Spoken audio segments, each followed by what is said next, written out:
El alcalde del área metropolitana, Antonio Ledesma, está cumpliendo hoy, se está cumpliendo hoy 11 años de la huelga de hambre que él hizo en la sede de la OEA en Las Mercedes. El diario más importante de Colombia, el diario El Tiempo de Bogotá, le ha hecho una muy amplia entrevista interesantísima y como la mayoría de ustedes, a menos que estén viviendo en Bogotá o en Colombia, no han podido leer esta entrevista y la importancia que le dan a Antonio Ledesma, yo quisiera que habláramos un poco de eso. Una entrevista que empieza con este titular: pongamos punto final a las vacilaciones. Líder opositor habla sobre la necesidad de habilitar a Guaidó y de una intervención internacional. Bienvenido, Ledesma. Muchas gracias, Napoleón. Siempre es un placer muy grato hablar contigo.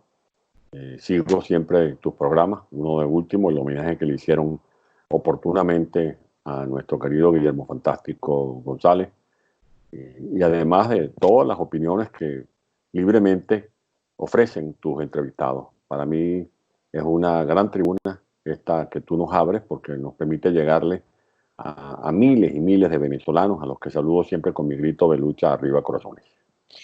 Bueno, empecemos con esta entrevista. Hay necesidad de habilitar a Guaidó y de una intervención internacional. Empecemos por esa necesidad de habilitar a Guaidó. ¿Es que Guaidó no está habilitado? Bueno, en Venezuela, si algún error se ha cometido, es que el gobierno interino se ha reducido a un gobierno colegiado. Y Juan Guaidó, que funge como presidente de la República de manera excepcional, a veces no se mueve con la destreza con que muchos deseamos, porque se da por entendido que está sometido por una camisa de fuerza y tiene que consultar las designaciones de los embajadores, los miembros de las directivas de PDVSA. A veces se llega a hacer como una distribución de cuotas de poder. Nosotros nunca hemos pedido cuotas de poder, lo que hemos querido tener sí es una cuota de responsabilidad para poder ayudar. Y cuando decimos que hay que habilitar a Juan Guaidó, me refiero específicamente a lo que está contemplado en el artículo 187. Juan Guaidó ha debido tener esa habilitación hace mucho tiempo para que pudiera haber llegado a la Casa Blanca, como lo hizo, a hablar con la autoridad y al mismo tiempo con la licencia que ha debido darle oportunamente la Asamblea Nacional para pedirle al presidente Donald Trump no solamente las sanciones, las medidas coercitivas que ya se han consumado, sino una acción de fuerza global, porque ya vemos que los otros capítulos se han agotado. Se agotó el capítulo de las negociaciones, de los diálogos, también de el formulismo de los comunicados, de las resoluciones de la ONU, de la OEA, del Grupo de Lima.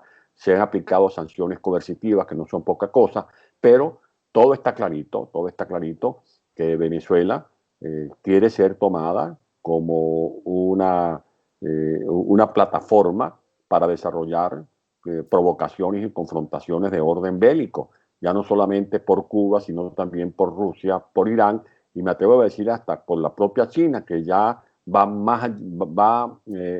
pasa los linderos de su interés económico para dejar ver la costura de su interés de orden geopolítico. Y el artículo 187 lo que establece es que el presidente de la República puede solicitar la cooperación de fuerzas extranjeras.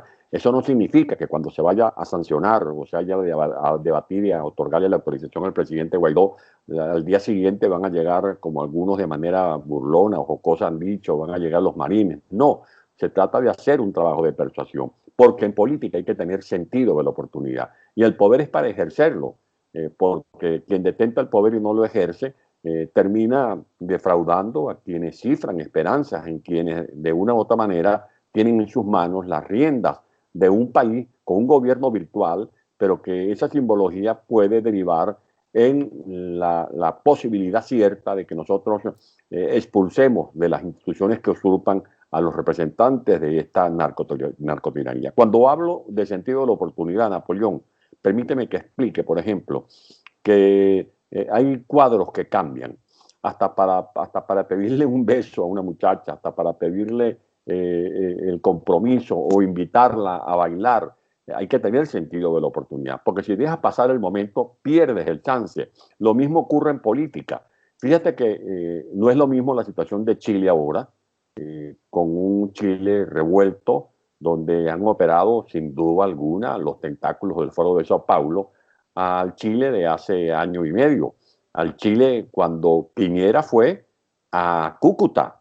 Hay que leer muy bien lo que significó la presencia en Cúcuta del presidente Piñera, del presidente Duque, del presidente de Paraguay, de líderes de alcance internacional. No es lo mismo ahorita el mosaico político de Perú al que había en Perú hace año o 2 meses. Se han producido algunas variaciones. Eso no significa que está descartada la opción, por ejemplo, del Tratado Interamericano de Asistencia Recíproca. Lo que tenemos nosotros que entender es que tenemos que jugar política. Y para luchar con una narcotiranía no bastan los buenos sentimientos. Que yo tengo corazón, que yo tengo esperanza, que es fundamental, que tengo alguna ilusión. No, al lado de la esperanza y la ilusión hacen falta cuadros directivos políticos con olfato, con tino, con destreza, con arrojo, con coraje, con capacidad de asumir riesgos, que entiendan que sin estrategia, sin organización y sin disciplina no vamos a lograr liquidar a esta feroz narcotiranía. Por eso hablo de habilitar a Guaidó, que lo habiliten para que él pueda moverse con libertad, para que pueda hablar con la licencia y el visto bueno de la Asamblea Nacional, para que solicite esa conformación de la fuerza multiglobal amplia, que no es para promover una invasión cruenta en los tiempos de Panamá o de Normandía, sino para desarrollar acciones de inteligencia, operaciones quirúrgicas específicas, sobre todo cuando ya es público y notorio que hay una lista donde aparecen los más buscados, o mejor dicho, más que una lista, una galería de fotografía, donde aparecen unos por narcotráfico, otros por terrorismo, otros por legitimación de capitales, otros por ser perpetradores de crímenes de lesa humanidad. Eso específicamente es lo que está planteado, o es el espíritu de esa declaración que le ofrecí al diario El Tiempo, de una entrevista que me hizo la periodista María Eugenia Correa. Bueno, pero habilitar a Guaidó no depende de Guaidó. Guaidó, la única fuerza que pueda tener o apoyo que puede tener es esa gente que los escogió como el presidente interino, que fue cuando se juramentó, y luego cuando lo volvieron a reelegir. Pero, ¿qué más puede hacer Guaidó sin armas? Dale un manotazo a la mesa, porque esos diputados, en vez de estar firmando cartas de buena conducta para Alexa o para estar avalando las tropelías de estos vagabundos que han estafado a Venezuela, han debido estar debatiendo el artículo 187. Esa es la verdad. Y eso es lo que ha generado también algunas frustraciones por parte de la ciudadanía, porque esos diputados, ahora picados de alacranes, no aparecieron allí por obra y gracia del Espíritu Santo. Alguien los metió en esa lista. Y esa lista debió ser filtrada previamente, porque no nos estábamos jugando, y así lo dijimos nosotros cuando estábamos presos en Ramo Verde y estábamos ya debatiendo el tema de las elecciones parlamentarias. Aquí no se trata de escoger al mejor constitucionalista, de escoger al experto en política tributaria, de escoger un experto en políticas de frontera, porque para mí, ese era el criterio que defendíamos, la Asamblea Nacional no iba a tener como agenda prioritaria debatir proyectos de leyes para ver cómo mejorábamos la ecología, el Ávila, los parques nacionales, cómo recuperábamos nosotros la matrícula estudiantil. No habrá recuperación de matrícula estudiantil, no habrá recuperación del Esequibo, no habrá recuperación de nuestra industria de hidrocarburos, no habrá posibilidad de explotar racionalmente el gas, el aluminio, el oro, no habrá respeto a los derechos humanos hasta que no salgamos de Nicolás Maduro. Te cuento una anécdota. Cuando a mí, ya en casa por casa, me llevaron la idea del proyecto de ley de amnistía para liberarnos a los presos políticos, yo les dije, pero eso no es la prioridad. ¿Cómo que no es la prioridad si es tu libertad? No, no, no.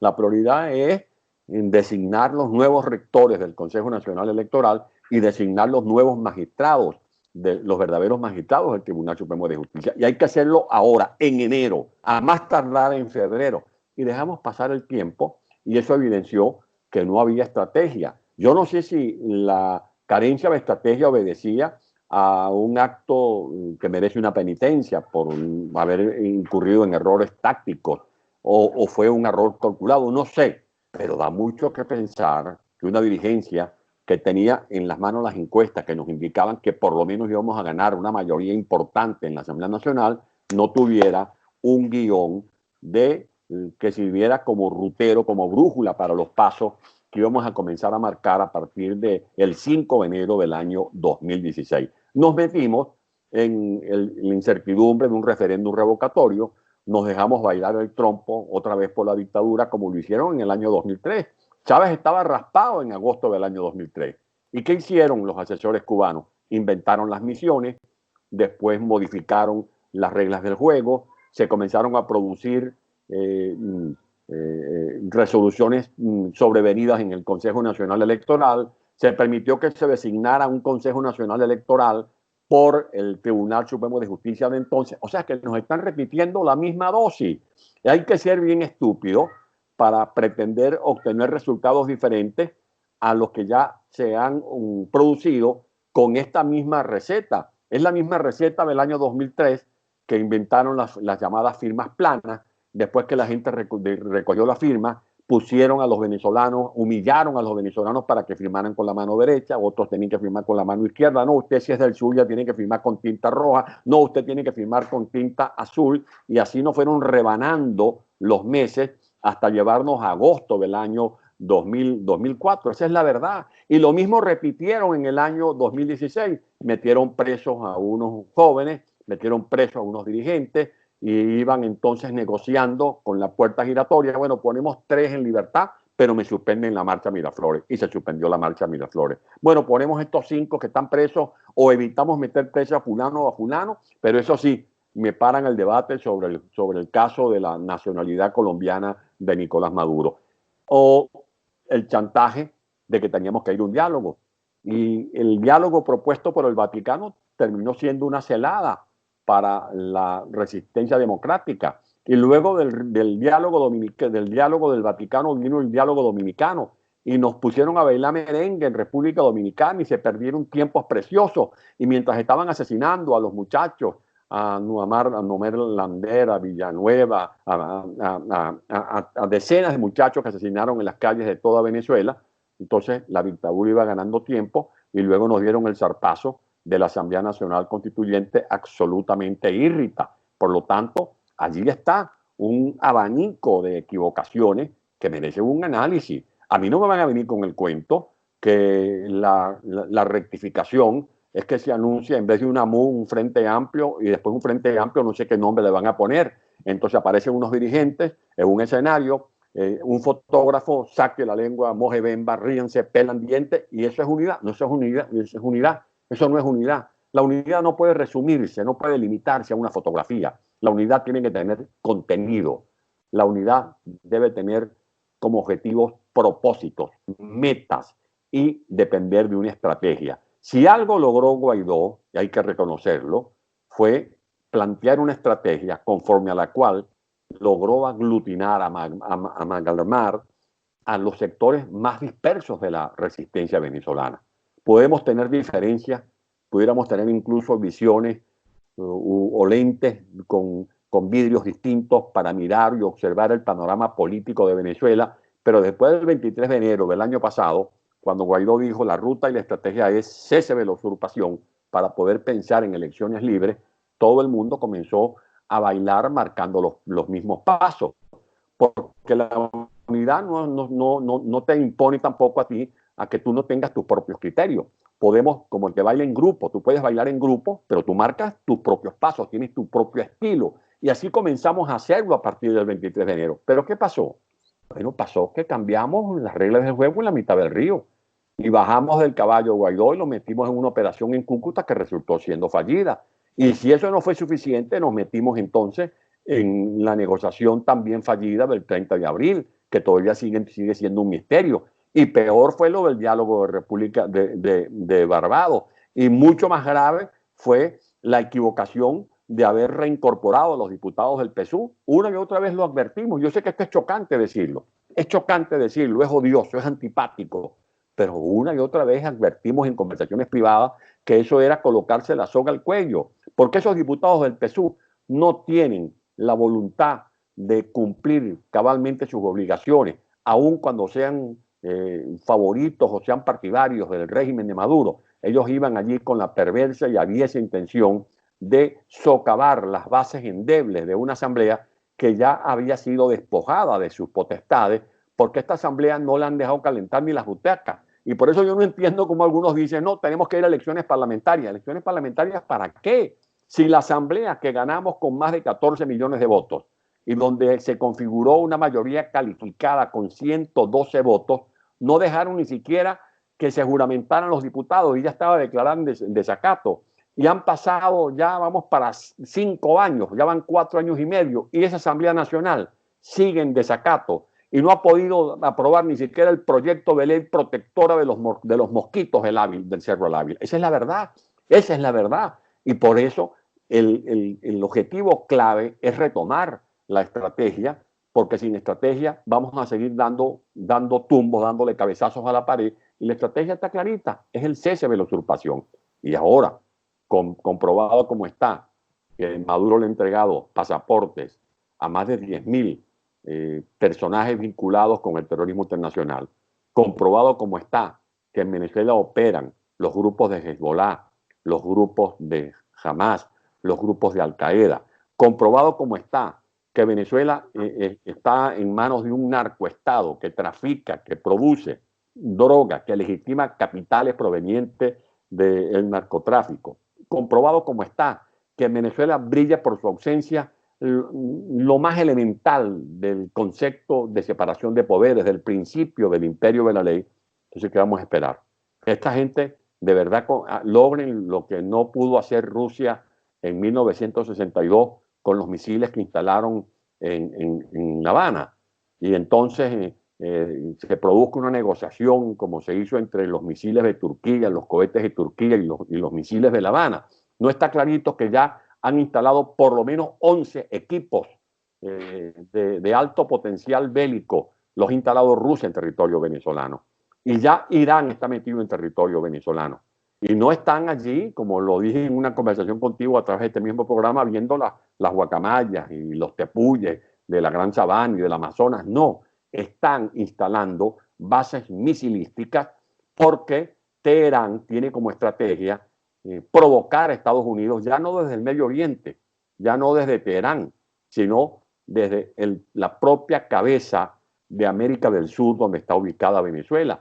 Y estamos hablando de más de 1 millón de kilómetros cuadrados que se han convertido en un territorio maniatado por estos grupos irregulares que van desde Al Qaeda, como ya dije, o de Hezbollah, pero también de la FARC, del ELN y de los grupos delincuenciales que están a la orden de un régimen que no es más que una corporación criminal. Me refiero a los pranes de las cárceles, me refiero a las bandas como la banda del Tren de Aragua, las bandas que operan en parroquias de Caracas o en Cumaná o en San Cristóbal, o la banda del Picure que tenía azotado a los productores agropecuarios del estado Guárico. Me refiero a las bandas parapoliciales que tienen licencia para matar, esas bandas que trafican droga, que cometen secuestros express, que ejecutan sicariatos en nombre de una falsa revolución. Por lo tanto, yo aquí no le busco 5 patos al gato. Cuando tú tienes un burro y el burro tiene los pelos negros, no puede decir que ese burro es catire.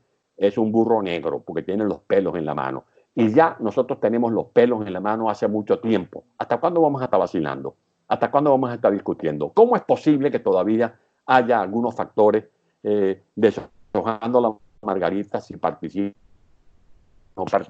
Metidos en ese falso dilema de si hay abstención o somos participacionistas. Esto no es un debate entre si participamos o somos abstencionistas.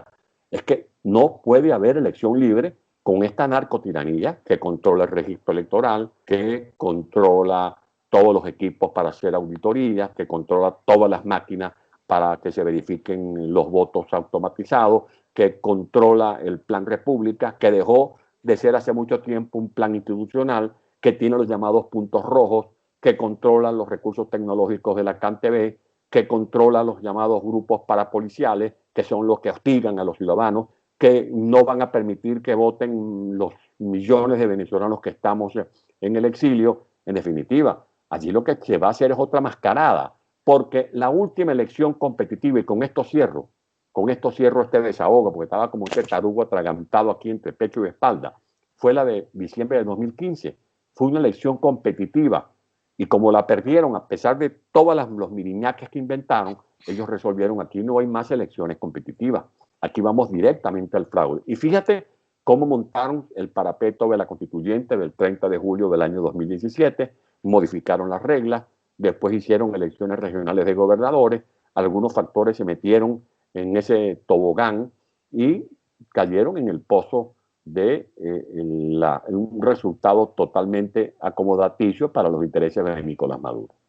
Ok, interesantísimo todo lo que estás diciendo. Mucha gente dirá, bueno, pero ya eso lo sabemos. Pero hay varias preguntas que hacerte.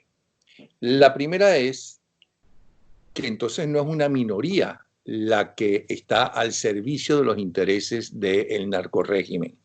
Esa minoría que dice ahora que es cómplice en quitarle los símbolos AD y primero justicia, sino yo tengo que entender, por lo que tú dices, con ejemplos concretos que han pasado, que no habilitan a Guaidó porque no les interesa que Guaidó tenga poder, porque no les interesa que haya realmente un presidente interino con poder, aunque sin armas. Eso es lo primero que tengo que pensar por todas las cosas que han hecho, porque al principio se pueden equivocar, al fin y al cabo era la primera vez que gobernaban o tenían poder relativo, pero poder. Pero después de repetirse tantas veces lo mismo, ya resulta como sospechoso. Mira, a mí me han hecho algunas observaciones y yo las asimilo, porque ese es mi talante. Hay que ser tolerante con los cuestionamientos que me puedan hacer por un Twitter, por Instagram, por cualquiera vía de las telecomunicaciones que uno utiliza en esta nueva era de la Internet. Pero cuando hago algunas críticas, es porque esa es mi naturaleza. No estuve en la política desde que tenía 13 años. Fui parlamentario a los 23 años. Ya, vamos, Mítico, tú tienes todo el derecho del mundo, como todo el mundo, de hacer pero quiero hacer esta referencia, porque es importante. Entonces, bueno, yo como diputado, cuando yo era de oposición, tenía que interpelar a los gobernadores y a los ministros por determinados proyectos, y los ministros iban a rendir cuentas.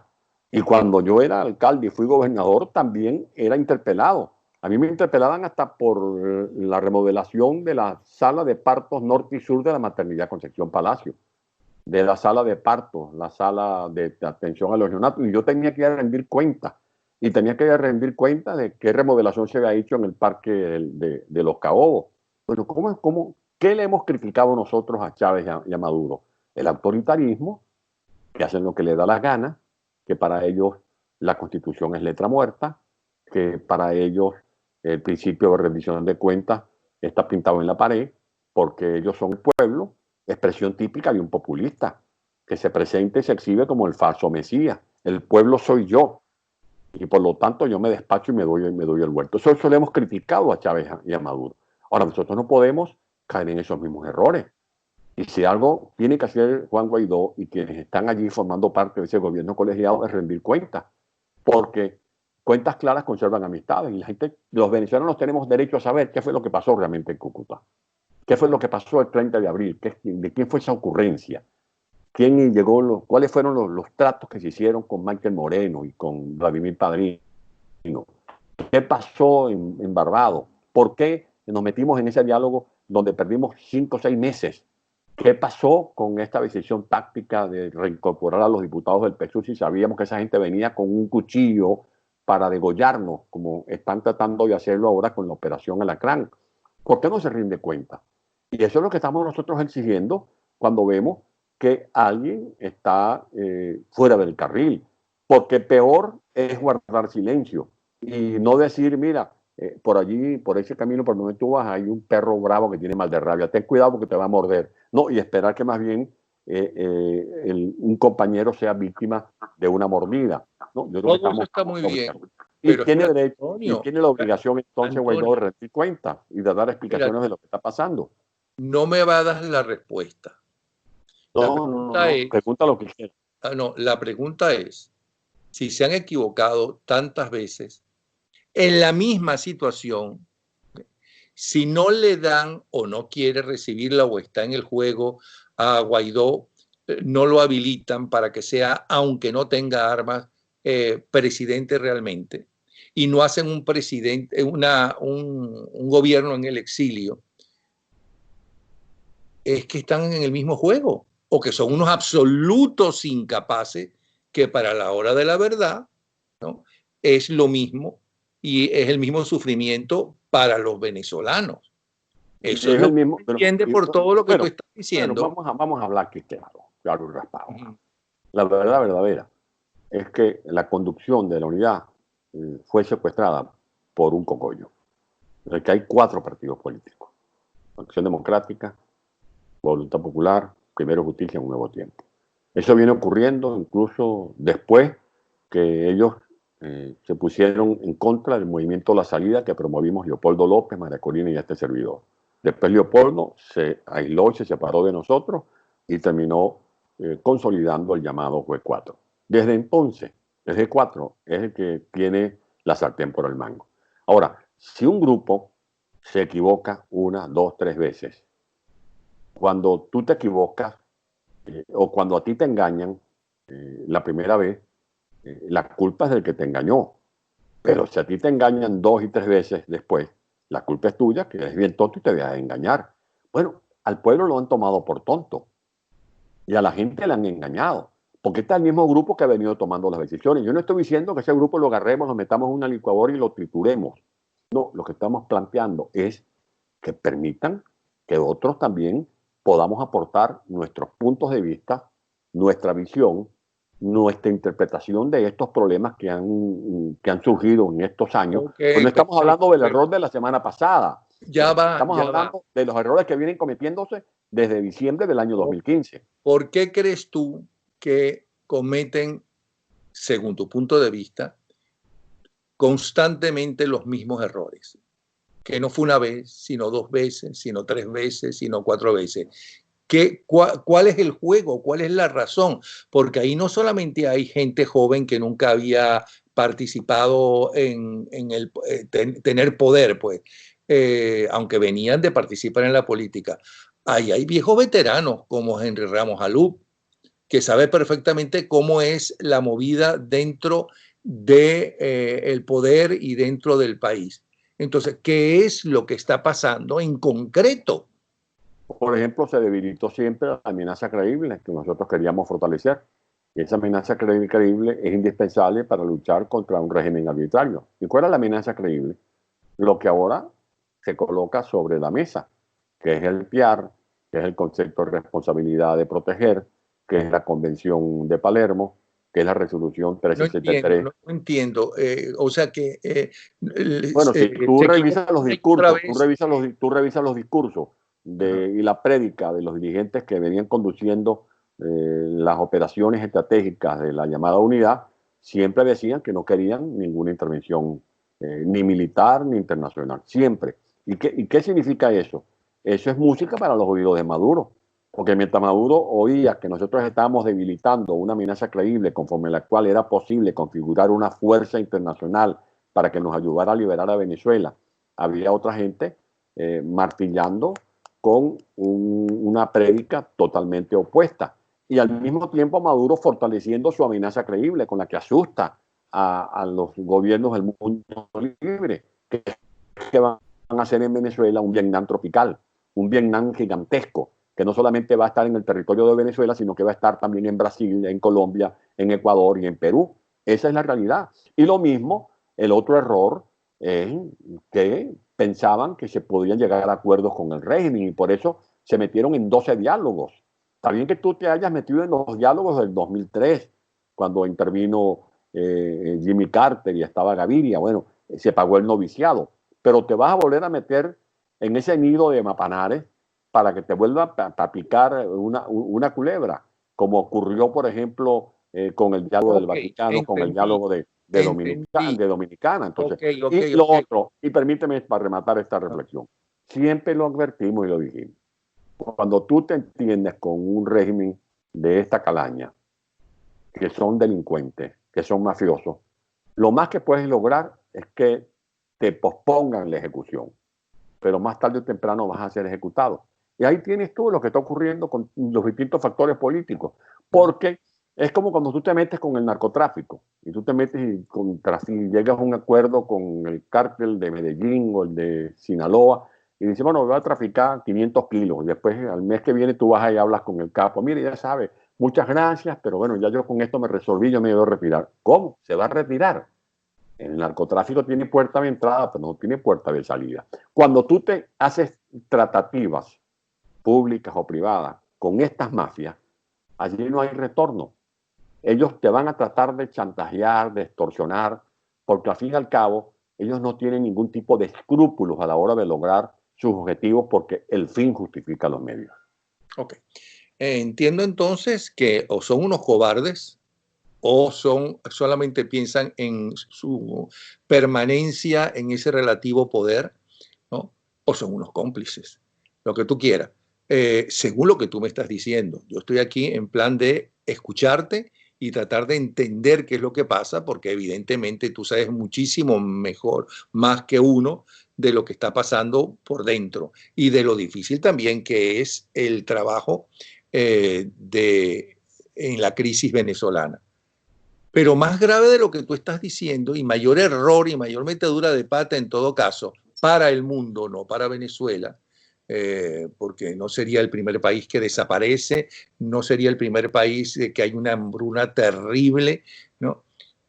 Es entonces el gobierno norteamericano y Trump, o sea, le están instalando unos misiles que, según se dice, no llegan todavía, no tienen el alcance a los Estados Unidos, ¿no? Otros dicen que sí. Le están poniendo unos misiles allí que los perjudica a ellos directamente y no hacen nada realmente para defenderse, porque lo que están haciendo es en todo caso para debilitar la narcodictadura venezolana y eso tenemos que agradecérselo a ellos. Pero lo que es mucho más grave, están poniendo unos misiles que los afectan a ellos y ellos no hacen nada, no se defienden.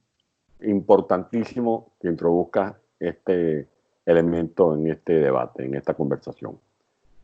Cuando en un edificio se escuchan unos gritos porque hay un pleito entre marido y mujer y una vez el marido golpea a la mujer y la golpea o viceversa y resulta que el vecino del piso de arriba o el de abajo se quieren meter y la misma mujer o la misma pareja le dice, no se mete, que todo lo arreglamos entre nosotros. ¿En qué termina eso? Termina de repente en un homicidio. Por ejemplo, en España hay uno de las más altas tasas de este tipo de violencia de género. Cuando en Venezuela se le dijo, por ejemplo, a los gobiernos aliados, esto lo vamos a resolver aquí adentro, y basta leer los avances del libro que está por publicarse ya oficialmente del señor Bolton. Allí se habló que teníamos el 80% de respaldo de los mandos castrenses, y no era así. Yo no digo que no tengamos respaldos militares, claro que hay respaldos militares, hay gente que se ha declarado en rebelión. Por algo mataron al capitán Rafael Acosta Arévalo, que lo torturaron, lo guiaron de un árbol, le cayeron a palos, le hacían disparos en los oídos para reventarle los tímpanos, lo colocaban, le cortaban la planta de los pies, lo colocaban sobre un ring, después lo metían en un cuarto con bajo nivel, o sea, prácticamente una cava, una nevera, y lo bañaban con agua fría. Por algo esos militares se han rebelado y han ofrendado su propia vida. Pero es que le dijimos a los aliados que no se metieran, que nosotros íbamos a resolver eso.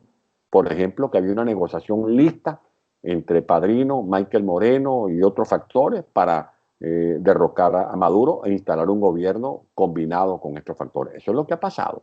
Ahora, muy importante tu pregunta, porque hay gente que en estas últimas semanas ha querido responder a mis mensajes al país cuando digo, esa dictadura va a caer.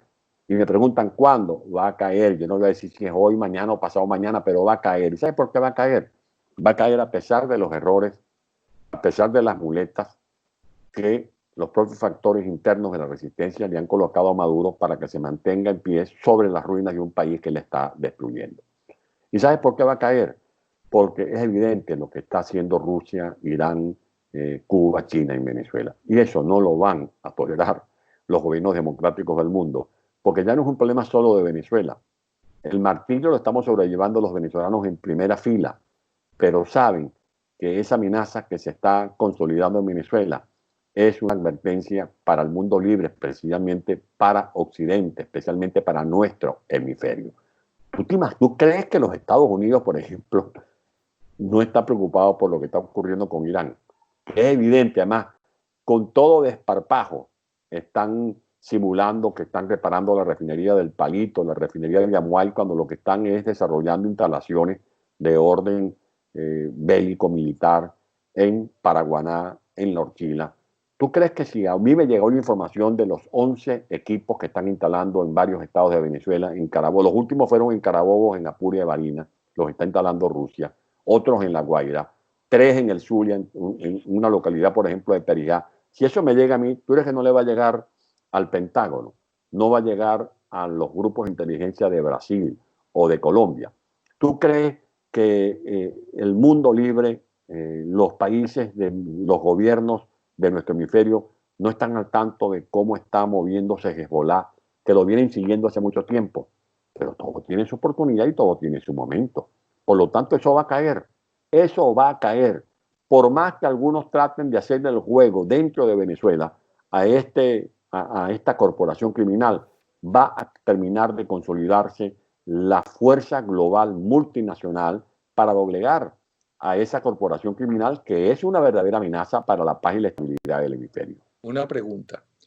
¿Por qué a principios de los 60, cuando empezaron a instalar los misiles rusos? Por cierto, una de las entrevistas que yo hice fue a quien denunció eso dentro de Cuba, y empezaron a investigar si era cierto o no esas instalaciones que empezaban a hacerse. ¿Por qué no permitieron, ¿no?, que las instalaran, sino que cuando empezaron a instalarlo y todavía no habían llegado algunos de los misiles? Bueno, casi llegamos a la Tercera Guerra Mundial, pero John Fitzgerald Kennedy, que tú mencionaste, lo paró. Porque si ahora hay ya 11 instalados, no lo han parado? Porque es que no es un problema de Venezuela, como tú dices, es un problema, para empezar, para los Estados Unidos. Pues Y no escucharon bien al líder de América, al líder del mundo, que tenía ese olfato agudo, que es este que tengo yo aquí. Rómulo Betancourt. No se ve. Rómulo Betancourt fue el primero que detectó el tufo comunista de Fidel Castro. Recuerda que fue a Caracas y Rómulo lo recibió, y cuando Fidel Castro solicitó recursos petroleros, Betancourt le dijo que no. Tenía una crisis que había incluso reducido el salario y que había acabado, tuvo que eliminar algunos subsidios. Decir es que Trump no tiene el tufo de Betancourt. Por lo que ha dicho el propio señor Bolton, el presidente Donald Trump está ganado a la idea de extirpar ese cáncer, porque sabe que no es solo un tumor que afecta el cuerpo venezolano, sino que es una bacteria que amenaza la estabilidad política de nuestro hemisferio.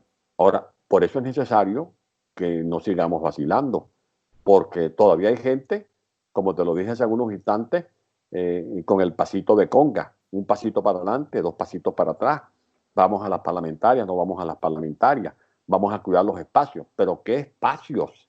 Si el espacio nos lo ganamos bien ganado el 6 de diciembre del año 2015, y ni siquiera permitieron que esa Asamblea Nacional legislara, porque la declararon en desacato. Y tú puedes hacer una elección parlamentaria, puedes volver a ganar esa elección parlamentaria, vamos a suponer. ¿Qué vas a lograr con eso? Legitimar a Maduro.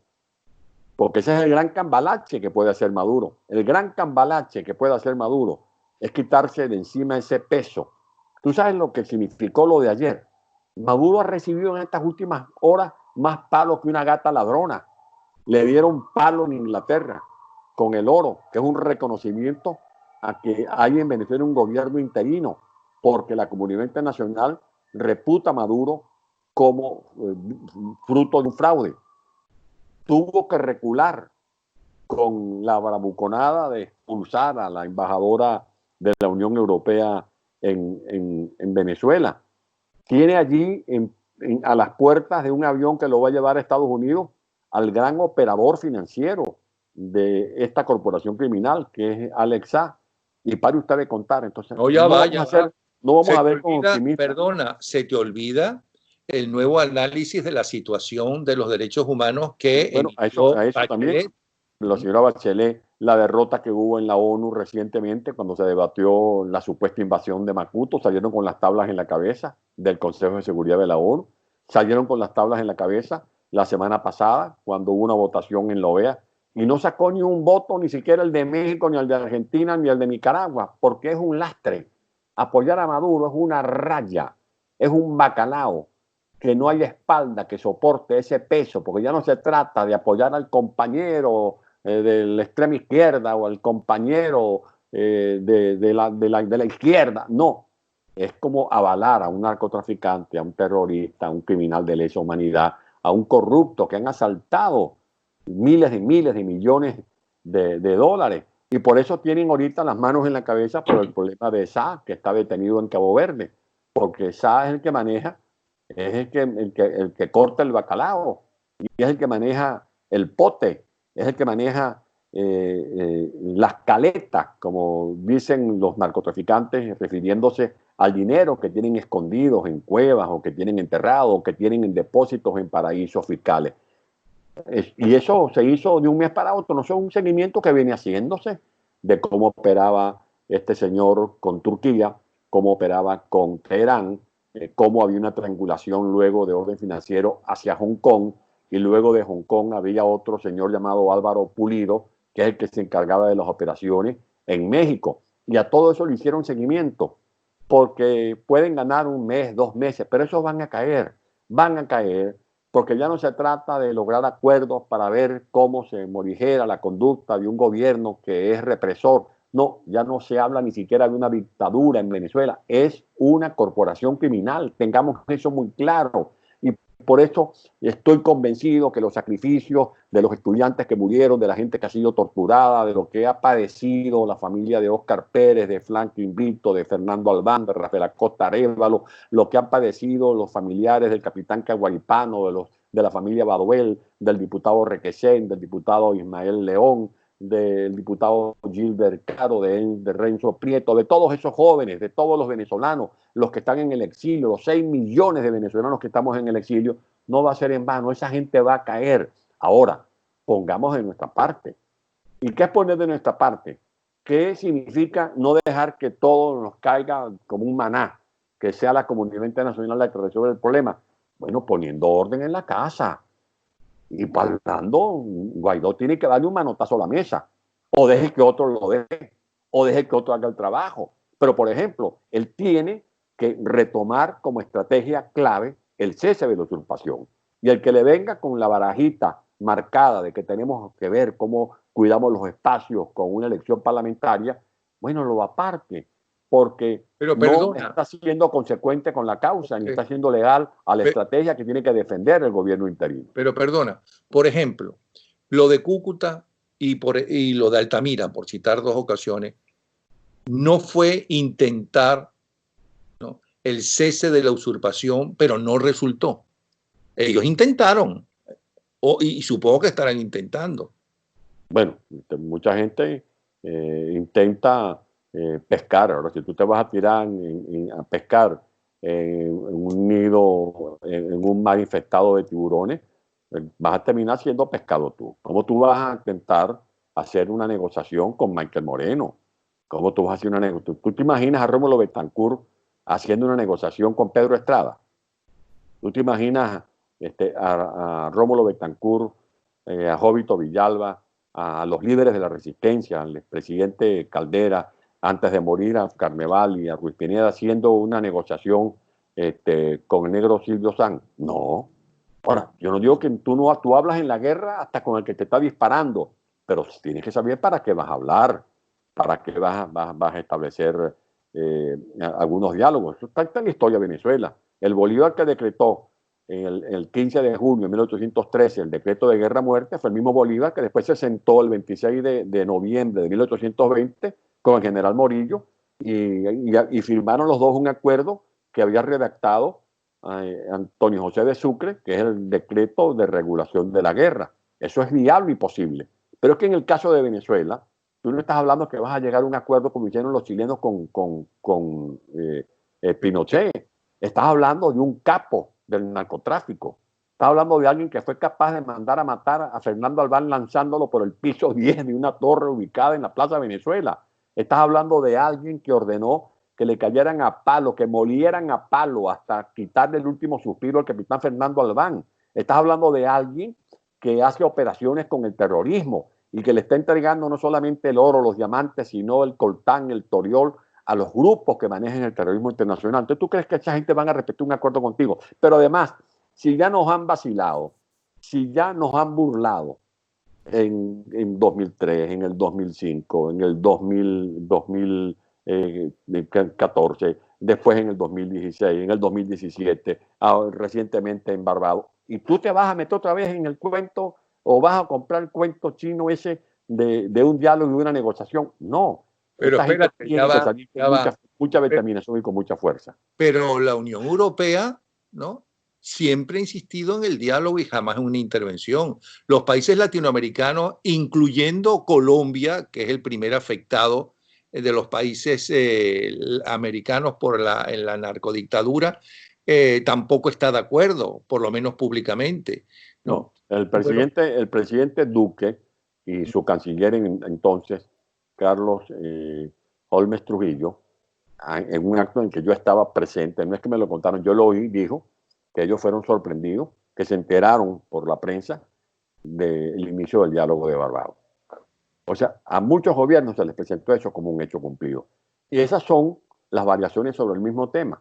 Yo no estoy diciendo aquí que linchemos a los factores de la oposición. Simplemente lo que estoy solicitando es una voluntad de rectificación, porque esto está a punta de caramelo. No es posible, Napoleón, tú que vienes siguiendo esto desde hace años. Yo era un muchacho cuando iba a tus programas de televisión. Era un muchacho. Y yo era más muchacho que... Un muchacho. Cuando iba al programa de Viva la Juventud de Guillermito González, iba al programa que tú tenías en ese mismo orden. ¿Cómo tú te explicas? ¿Cómo en un equipo de un partido de béisbol, el equipo cuyos bateadores se ponchan, que los pitchers dan bases por bola, que los agarran entre primera y segunda al que logren envasarse? Después ese equipo es el que gana el juego. ¿Cómo puede estar ganando el juego Maduro con un país donde no hay comida, no hay medicina, no hay luz, no hay gas, no hay transporte público, no hay gasolina, donde la gente vive con miedo, aterrorizada porque el hambre está desbordada, donde el salario es un salario de hambre? Esto hay que repetirlo y decirlo para que la gente entienda esta gran paradoja. ¿Cómo es posible que esa gente se mantenga en el poder? Por una sola razón, porque no hemos hecho las cosas bien. No hemos hecho las cosas bien. Ahora, si tú no tienes una autocrítica y no tienes la entereza de reconocer de que te has equivocado, nunca vas a rectificar. Y si no rectificas, no vas a encontrar la senda apropiada para lograr cantar victoria, que es lo que merece un pueblo que lo ha dado todo. A mí no me vengan con el cuento que le van a echar la culpa a la gente. No, es que los venezolanos, mira, están resignados haciendo cola. ¿Qué va a hacer la pobre gente en Venezuela? Esa gente la invitamos a marchar, le invitamos a hacer vigilia, le invitamos a votar, a firmar, la invitamos a hacer referéndum, le invitamos a participar en elecciones. Esa gente lo ha dado todo. ¿Qué más le vamos a pedir a los venezolanos? Yo creo que lo que tenemos que hacer a los venezolanos es un acto de desagravio, y la mejor manera de desagraviar a los venezolanos que se han sentido frustrados y que muchas veces no creen en ninguno de nosotros porque nos cortan con la misma tijera y son una pandilla de vagabundos que lo que hablan del pueblo es embuste, están defendiendo sus propios intereses. Se ha desacreditado la dirigencia política porque la gente siente que, bueno, son tantos los errores que son errores ya sospechosos, porque no se trata que tú digas que no, que se equivocó ese muchacho que está recién nacido en política, pero cuando tú ves allí unos gallos y unos toros que están que han sido corridos en 7 plazas, no hay ningún derecho a que tú te equivoques de manera tan reincidente. Por eso, con este planteamiento optimista de que eso va a caer, pero que tiene que caer lo más pronto posible para evitar que sigan desangrando un país que está moribundo, tenemos que tratar de hacer las cosas de mejor manera. Y Ahora, lo macro, lo fundamental, es que se retome la estrategia. No es posible, repito, y quiero que esto lo subrayes a la hora de editar este programa, que todavía haya gente deshojando la margarita de si participa o no en estas elecciones parlamentarias, cuyo resultado ya está cantado. Y que Maduro te puede permitir que tú te ganes unos cuantos diputados. Pero además, ¿cómo tú entiendes, Napoleón, que en un país donde han tenido que huir más de 6 millones de venezolanos, ahora vamos a tener un parlamento que es el doble? Se va a aumentar el doble los parlamentarios. Porque están montando su guiso, están haciendo están confeccionando, diseñando una elección parlamentaria, imagen y semejanza de los intereses del tirano. Ok, pero fíjate que eso ya se cayó, porque ya la Unión Europea, para empezar, los casi 60 países que son los más importantes del mundo, excepto las dos dictaduras, Rusia y China, que es muy importante para Maduro que lo sigan apoyando, sobre todo porque ellos pueden vetar cualquier intervención en las Naciones Unidas, porque tienen esa capacidad para hacerlo, ese poder. Pero eso ya acabó, lo de las elecciones de diciembre. ¿Y por qué tú crees que Maduro no lo reconocen? Ya los países democráticos no reconocen esas elecciones. Pero ¿por qué tú crees que Maduro reculó? Después de haber disparado de la cintura, como todo gatillo alegre, que se cree que es el único gallo en el corral, y disparan desde la cintura y expulsó y votó al embajador de la Unión Europea y ahora recogió. ¿Por qué? Porque lo llamaron y le dijeron, tú estás loco, si la única rendija que te queda es la Unión Europea. Porque ciertamente aquí en la Unión Europea hay una proverbial, en algunos escenarios, discrepancia o antagonismo con todo lo que representa Estados Unidos. Si Estados Unidos dice bandera blanca, a otros sale no, bandera amarilla, para llevar a la contraria. Te cuento, cuando logramos la fuga, un grupo de venezolanos nos fuimos a comienzos de 2018 a Bruselas, Estrasburgo, y comenzamos a visitar las oficinas de parlamentarios que están representados, los grupos que están representados en el Parlamento Europeo. Gente del PP, gente del PSOE, gente de Ciudadanos, gente de grupos liberales que están representados en el Parlamento Europeo. Bueno, hay que ver la lenguará que tuvimos que echar allí para tratar de persuadir a esos diputados de que era un error volver a plantear fórmulas de diálogo con Maduro. Y allí surgió el Grupo de Contacto Internacional, contra nuestra voluntad, por lo menos la nuestra, la mía. ¿Y qué dijo el Grupo de Contacto? Que le daban 8 días a Maduro para que rectificara y convocara nuevas elecciones presidenciales. No solamente pasaron los 8 días, es que ya vamos para más de 1 año, 7 meses y sigue allí Maduro usurpando el poder. Y en la Unión Europea hay grupos que, aunque Maduro siga masacrando a los venezolanos, van a tratar de arrimarle la canoa, como es el caso, por ejemplo, de sus socios en Italia, sus socios en España, por ejemplo, la gente de Podemos, la gente de Pablo Iglesias, que de una u otra manera tienen un contubernio pragmático, que esto no se trata de una alianza programática, ideológica, porque todos han jurado defender el marxismo, el leninismo. No, ahí no hay nada de eso. Ese es un amasijo de intereses financieros económicos de gente que no pueden ser comparados jamás en la vida con Santiago Carrillo. Ese sí era comunista de verdad. Ese sí creía en la idea del marxismo-leninismo y tenía sus valores, equivocados, pero tenía sus valores. Estos no, estos forman parte del grupo de Puebla, que es un grupo integrado por convictos, donde está Lula da Silva, donde está los representantes de Santrich, de la FARC, donde está Correa, donde está Evo Morales, donde está Nicolás Maduro, o el Foro de Sao Paulo, que viene funcionando desde el año 90 y que logró algunos objetivos, como fue instalar a algunos de sus artífices a la cabeza de gobierno en nuestro continente. Ok, ya va, porque ya tenemos 54 minutos. Hay una cosa que le interesa mucho a la gente, o a cierta gente, o a mucha gente, no sé. Bueno, primero quiero aclarar que en días pasados me puse a leer lo que escribe la gente y uno preguntó por qué el rey de España fue a Cuba, ya que tú hablas de los intereses. Yo he escuchado gente, ¿cómo se llama? Española, analistas españoles que dicen que el rey de España fue a Cuba a regañadientes, ¿no? Porque tuvo que ir, porque le exigieron ir por los negocios, por los acuerdos que tienen la industria española. Turismo, fundamentalmente. Y el turismo, es decir, para no perder, pero que el rey no quería ir, no le gustó ir, y de hecho fue a una de las cosas que tenía la obligación que ir, de las reuniones, y después dio unas declaraciones en contra de lo que estaba sucediendo en Cuba. Eso para aclararle a una de las personas. Pero esa intervención, que evidentemente es la salida, a menos que se dé lo que anunció tanto Trump como Maduro. A ver cómo lo interpretas tú. Trump declaró que estaba dispuesto a sentarse con Maduro, como lo estuvo con el de Corea del Norte y como lo está con el Putin y el otro, pero solo para hablar de su salida. Y la respuesta de Maduro fue: sí, yo estoy dispuesto a sentarme con Trump, no hablo de la salida. Eso por un lado. Por otro lado está el problema de Saab, por otro lado. Por otro lado está la flota que tenemos en el Caribe. Entonces, ¿no será que esos acuerdos, esos diálogos famosos que habla Trump que está dispuesto a dar y que habla Maduro que está dispuesto a sentarse, se están dando ya? Yo voy a rescatar la última declaración del vocero más calificado que tiene el gobierno, el presidente Donald Trump, que es el señor Pompeo. Dijo anteayer: el cese de la usurpación es la prioridad. Estados Unidos, el gobierno de Estados Unidos, no avalará ningún proceso electoral que se organice mientras perdure el cese de la usurpación.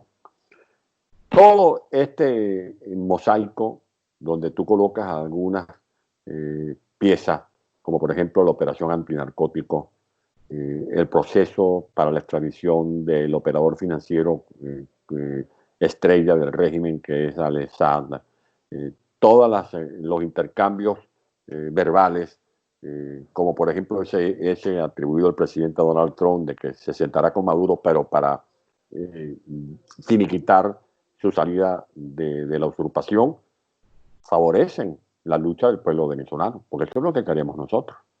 Y Maduro quiere dialogar con Donald Trump, ya se lo dijo claramente, no se lo dijo clarito, cómo no, pero siempre y cuando usted abandone el poder que está usurpando. Y que no va a haber miramientos a la hora de atacar a los grupos de narcotráfico. Fíjate lo que está pasando ya en la Fiscalía de Nueva York, en Brooklyn, lo que está pasando en la Fiscalía de Miami, todos esos procesos, porque aquí van a ir cayendo. Pero tú interpretas eso como que el final puede estar cerca. Puede, estoy diciendo, estar cerca. Es que no puedo verlo de otra manera. No puedo verlo de otra manera, salvo que nosotros nos empeñemos en sacarle las patas del barro a Maduro. Pero da la impresión que ya ese grupo que no quería nada de eso se ha vuelto sumamente incómodo y peligroso para Maduro, porque si no, no estaría arremetiendo contra, por ejemplo, la Primera Justicia. Porque así son estos gobiernos. Ya no los necesitan, ya no los quieren. No, te pueden posponer la ejecución, pero llega un momento en que si sienten que tú no eres o tratas de tener una posición utilitaria, bueno, te degollan y te asfixian y te torturan, como lo han hecho a lo largo de todos estos años con muchos de nosotros. Tú hablas, la otra opción es la intervención. ¿De qué intervención hablas? ¿Cómo sería esa intervención? Porque muchos se asustan y dicen, no, entonces aquí vienen los militares, entonces se apoderan del país, violan a mujeres, como han hecho, por cierto, en Haití y en muchos sitios, y no son todos, pero lo han hecho, no, matan a un montón de gente que no son inocentes, entonces eso es terrible. Hay gente que piensa eso. Esa es la intervención, supuestamente, o creo que las de antes, y no sé si serán igual las de ahora. ¿Cuál es esa intervención posible de la que tú hablas? Mira, si hasta para sacarte un uñero, te arreglarte un uñero, te tienen que meter el corta uña. Tú no vas a decir a un médico que te vaya a hacer una operación para curarte una enfermedad, no te anestesian, pero después vives el proceso de recuperación. Yo lo viví con la hernia y desde entonces admiro más a mi mamá, que en paz descanse, y admiro más a mi mujer que parió nuestras hijas, porque aquello es, si yo me imagino, si esto duele después del posoperatorio de las hernias, ¿cómo será el dolor de parto? Bueno, hay partos que son dolorosos, pero que te traen vida. Y dice después que la madre nuestra, después que te pare, dice viva la vida. Y después de haber acusado aquellos dolores, hay una espléndida sonrisa porque ve el fruto de su vientre amamantándose en su pecho. Pues Venezuela necesita de un parto. ¿Qué va a ser doloroso? Bueno, ¿qué más doloroso ver actualmente? Busca la información, Napoleón. Averigua eso, tú que eres tan acucioso. Las miles de niñas venezolanas que por la vía del Delta están siendo trasladadas a Trinidad y Tobago y están siendo explotadas sexualmente. Pregúntale a Alberto Federico Rabel, que dice que él no va a Cúcuta porque si va a Cúcuta se pone a llorar si va a Cúcuta, de ver lo que está pasando en Cúcuta, los campamentos donde hay muchachas venezolanas, mujeres venezolanas que están siendo explotadas, más allá del esfuerzo que trata de hacer el gobernador, el presidente Duque y la vicepresidenta Marta Lucía y su canciller, etcétera. La situación de los niños que mueren diariamente. Me van a hablar de muertos. Si todos los días mueren decenas de venezolanos, manos de lampa, por cáncer, por el problema de enfermedades renales, etcétera, etcétera. Me van a hablar de que nos van a invadir. Si estamos invadidos hace mucho tiempo y estamos perdiendo en las narices, nos están arrebatando el Esequibo venezolano. Va a terminar produciendo más petróleo Guyana que Venezuela. Petróleo que debería estar en discusión porque está en zona de reclamación y estamos a punto de perder nuestra fachada atlántica. O sea, lo que estamos hablando es de una fuerza capaz de doblegar esas mafias. Ahora, esa intervención no es con globos artificiales, no es con caramelitos y con papelillos, no puede ser con fuegos artificiales, no, hay que hablarle con sinceridad a los venezolanos. Si tú para parir necesitas acusar dolores y pujar como hacen las mujeres, las bravas mujeres venezolanas, necesitamos que haya una coordinación entre las fuerzas internas que están dispuestas a participar en ese proceso de recuperación de nuestra libertad. Y no estoy hablando pamplinadas. Por algo Venezuela es el país con más militares presos. Anda a ver cómo está la DIGESIN. ¿Sabe qué es la DIGESIN? Esos calabozos, esa estructura que está en Boleíta. Es la nueva guasina del siglo XXI, como me decía Molly de Sota, la hermana del capitán de navío de la Sota, que está siendo torturado junto con otros militares en esos calabozos donde funciona una cosa que llaman el cuarto de los locos, otra que se llama el ascensor, otro que se llama la nevera. Esos son los calabozos del DIGESIN, o en los calabozos de la tumba, donde hay lo que llaman el cuarto blanco, que es un calabozo pintado de blanco con luz las 24 horas del día y a baja temperatura. Allá hay decenas de militares presos, para no hablarte de los civiles. Hay una rebelión en muchos cuarteles, pero también hay que entender que se permitió que desde hace mucho tiempo operen allí los ojos fisgones de los grupos de inteligencia del G2 cubano y ahora de iraníes y rusos que tienen contra la pared a efectivos militares venezolanos para no descartar tampoco la posición abyecta de estos grupos de esta cúpula protocolaria corrompida que le vendió el alma al diablo, que se conforma con unas monedas malavidas del arco minero, de dólares preferenciales, de tráfico de gasolina, o simplemente porque están metidos en el negocio del tráfico de cocaína. Pero hay fuerzas internas capaces de aunar esfuerzos con esta operación internacional que nosotros estamos invocando. Y no lo estoy haciendo de manera unipersonal. Está allí María Corina, está Diego Barria, lo hemos planteado en un documento público con la firma de Enrique Aristizábal Granco, sobreviviente del proceso revolucionario del 23 de enero de 1958. Está un hombre muy equilibrado como es Asdrúbal Aguilar. Está un hombre que también ha sido fogoso a la hora de luchar por evitar que Venezuela cayera en las garras de esta narcotiranía como Carlos Ortega.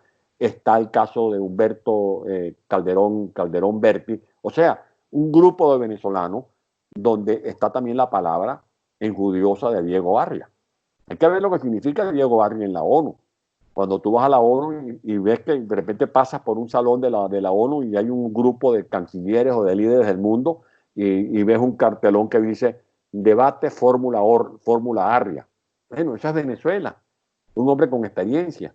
Adentro de la lucha que está dando María Corina Machado, la fracción de 16 de julio, a la que le rindo honores a través de esta entrevista, que pueden ser pocos diputados, no importa cuántos sean desde el punto de vista cuantitativo, lo que importa es el valor, el coraje y el talento que ponen al servicio de la lucha que merece que demos todos los venezolanos. Gracias, Antonio. Interesantísima tu participación. Creo que la enorme mayoría de la gente que te está viendo está totalmente de acuerdo contigo. ¿Okay? Un abrazo y un saludo para Mitzi, a quien me gustaría tenerla, y lo digo públicamente, tenerla porque ella hizo un gran trabajo con los niños cuando tú estuviste al frente de la alcaldía, y me gustaría que hablara de la situación y el futuro incierto, por cierto, de los niños de los últimos, especialmente de los últimos 10 años en Venezuela, si tienen futuro realmente, ¿no? Porque el presente es terrible. Me gustaría que ella nos diera y nos hablara de eso y cuál es la proposición que ella tendría para tratar en lo posible de arreglar la situación de estos niños en un gobierno de transición. Es importante eso, fíjate que ayer en el conversatorio que hubo con el presidente Cardoso de Brasil, un programa donde participó también Juan Guaidó y Julio Borges, el presidente Cardoso puso el acento en la necesidad de tener un plan de cara al futuro, que le hablemos a la gente del futuro, porque Venezuela sí tiene futuro, que no va a ser fácil, por supuesto que no va a ser fácil, porque como lo hemos conversado en otras entregas, aquí se acabó ese mito de que somos ricos porque tenemos petróleo, se acabó ese relajo de que vengan gobiernos que actúan como si fueran los dueños del petróleo. No, en primer lugar, aquí no va a haber petróleo para tanta fiesta.